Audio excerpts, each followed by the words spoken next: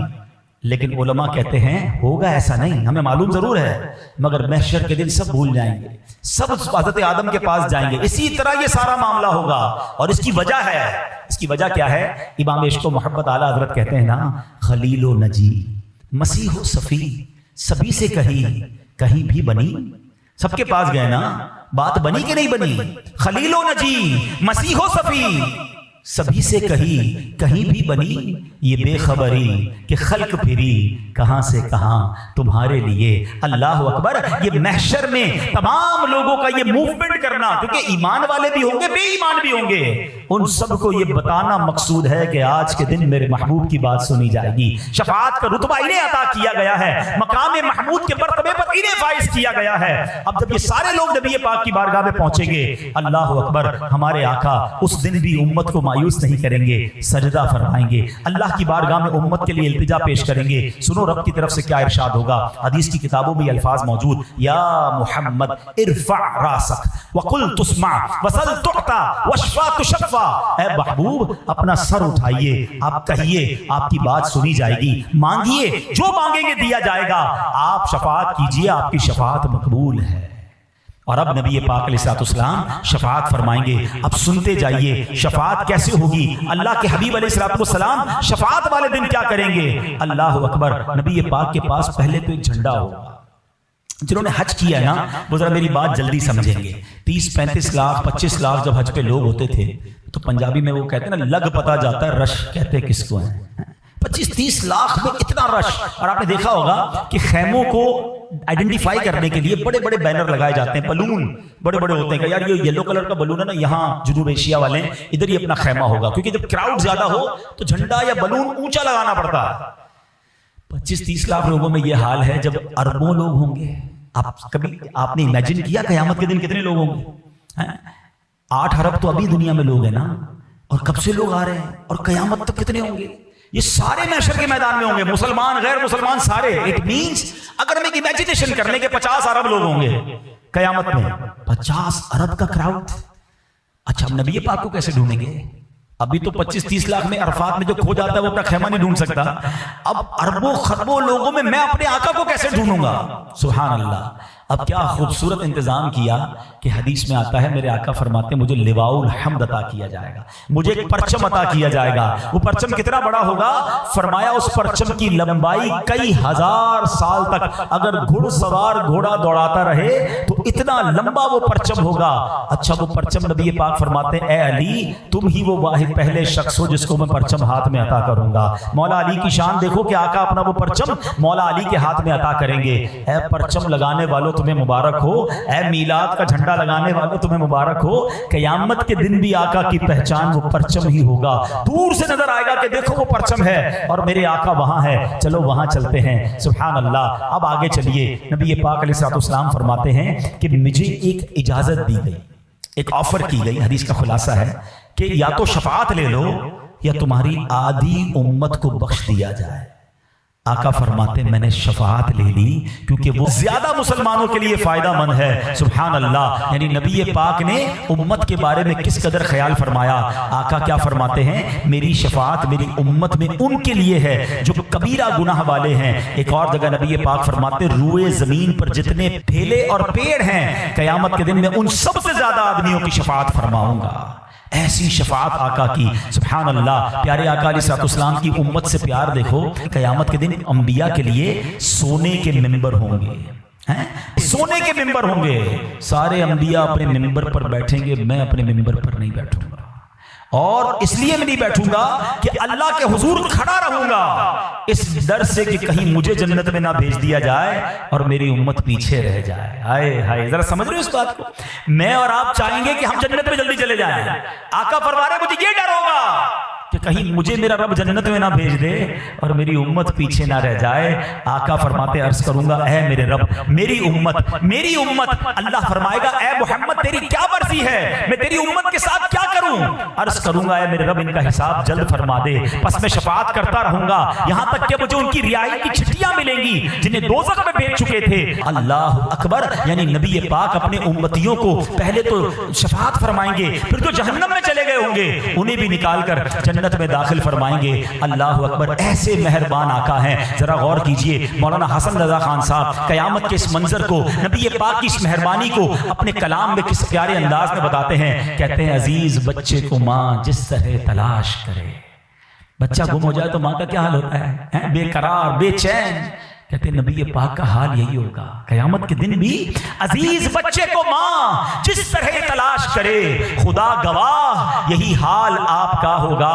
ہزار جان فدا نرم نرم پاؤں سے پکار سن کے اسیروں کی دوڑتا ہوگا. آقا کبھی ادھر جائیں گے کبھی ادھر جائیں گے. ایک بار نبی پاک علیہ الصلوۃ والسلام سے ایک صحابی نے پوچھا حضور قیامت کے دن تو آپ کے قریب انبیاء ہوں گے, صدیقین ہوں گے, بڑے بڑے لوگ ہوں گے, ہم کہاں نہ آپ کو ڈھونڈیں گے, اور اگر آپ وہاں نہ ملے ہم پریشان ہو جائیں گے. سنو آقا نے یہ نہیں کہا کہ قیامت کے دن ایک بہت بڑا محل ہوگا, پروٹوکول سب سے زیادہ جہاں ہوگا میں تمہیں وہاں ملوں گا. سنو آقا نے اپنا پتہ اور ایڈریس کیا بتایا. نبی پاک فرماتے ہیں قیامت کا دن ہوگا تو مجھے حوض کوثر پر ڈھونڈ لینا, اپنے پیاسے امتیوں کو جام کوثر پہ لا رہا ہوں گا. حضور اگر حوض کوثر پر نہ ملیں تو فرمایا وہاں نہ ملوں تو میزان عمل پر ڈھونڈ لینا. میرے امتیوں کے جب پلڑے بھاری اور ہلکے ہو رہے ہوں گے نا, اعمال تولے جا رہے ہوں گے, میں ان کے اعمال بھاری کر رہا ہوں گا. حضور وہاں نہ پائیں, کہا وہاں نہ پاؤ تو پل صراط پر ڈھونڈ لینا, میں اپنے امتیوں کو رب سلم کی صدا لگا لگا کر پار کروا رہا ہوں گا. کہ حضور اگر وہاں نہ پائیں, فرمایا ان تین جگہوں کے علاوہ تو مجھے کہیں اور نہیں پاؤ گے. آئے ہائے ذرا غور کرو, آقا کا کام قیامت کے دن بھی ہمیں یاد کرنا ہوگا, ہمیں ہی بچانا ہوگا, ہماری ہی شفاعت کرنا ہوگا. سنو ہر نبی کو ایک اسپیشل دعا دی گئی ہے. آقا فرماتے ہیں وہ ویسے تو نبی کی ہر دعا قبول ہے مگر ایک دعا خاص دی گئی. اللہ کے حبیب فرماتے ہیں سارے نبیوں نے وہ دعا کر لی ہے, میں نے وہ دعا قیامت کے دن کے لیے بچا کے رکھی ہے, اور وہ دعا میں اپنی امت کے لیے کروں گا. اللہ کی بارگاہ میں اپنی امت کے لیے فریاد کروں گا. اے میرے پیارے اسلامی بھائیوں, کس مہربانی کی بات کی جائے. سنو پیارے آقا علیہ الصلوۃ والسلام فرماتے ہیں کہ قیامت کے دن حضرت ابراہیم بھی میری رحمت کے محتاج ہوں گے. اس دن حضرت ابراہیم کو بھی میری مدد کی ضرورت ہوگی. اللہ اکبر. یہ شان ہے سرور کائنات علیہ الصلوۃ والسلام کی. بلکہ امت پر ایسی مہربانی ہوگی کہ نبی پاک علیہ الصلوۃ والسلام ایک بار صحابہ کو واقعہ سناتے ہیں کہ قیامت کا دن ہوگا. حدیث کا خلاصہ ہے کہ میرے ایک امتی کے گناہ کھولے جائیں گے. اچھا گناہ کھولے جائیں گے تو وہ ڈرنے لگے گا, لیکن اس کے چھوٹے چھوٹے صغیرہ گناہ کھولے جائیں گے. وہ ڈر رہا ہوگا کہ میرے تو بڑے بڑے کبیرہ گناہ بھی ہیں. اللہ کریم مہربان ہوگا اور فرمائے گا کہ میرے اس بندے کے جتنے گناہ ہیں سب نیکیوں سے بدل دیے جائیں, جتنے گناہ ہیں وہ کنورٹ کر دیے جائیں نیکیوں میں. بڑا خوش ہوگا اور پھر کہے گا یا اللہ میں نے تو وہ گناہ بھی کیا تھا, میرا وہ بڑا گناہ بھی باقی ہے, یا اللہ اسے بھی کھولا جائے تاکہ اس کا بھی مجھے اجر دے دیا جائے. اور یہ بیان کرتے کرتے نبی پاک اتنا مسکرائے کہ آپ کے مبارک دانت ظاہر ہو گئے. تو اے میرے پیارے اسلامی بھائیوں, بات وہی ہے کہ آقا ہم پر بڑے مہربان ہیں.